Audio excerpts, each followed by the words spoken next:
بە هەموو شێوازێک دەستوەردانی حیزبی لە ناوەندەکانی خوێندن ڕەت دەکەینەوە و پێمان وایە بە سیاسیکردنی کەرتی پەروەردە دەرئەنجامێکی خراپی دەبێت. جارێکی تر داوا لە حکوومەتی عێراقی دەکەین بە زووترین کات بووچەی مامۆستایان و فەرمانبەران بنێرێ، بە تایبەت کە لە ئێستادا کاری نیشتەکانی وربینی وەزارەتەکانی پەروەردە و تەندروستی کۆتاییان هاتووە.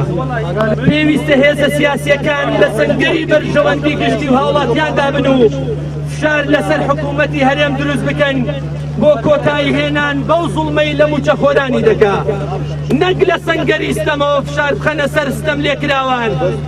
بە دڵنیاییشەوە مێژوو ڕەحم بەو هێزانە ناکات لە سەنگەری ستەمدان. مامۆستایان و خوێندکاران وەک یەک قوربانین و ئەرکی حکوومەت و وەزارەتی پەروەردەیە خوێندن بۆ خوێندکاران زامن بکات و ئەمەش تەنها بەدەمەوە نەهاتنی مافی مامۆستایان دەبێت، نەک بە ڕێگەی ناتەندروست و فشار. بەداخەوە قەدرێکی گەورەش لە مامۆستایانی گرێبەست دەکرێت کە قابلی قبوڵ نییە.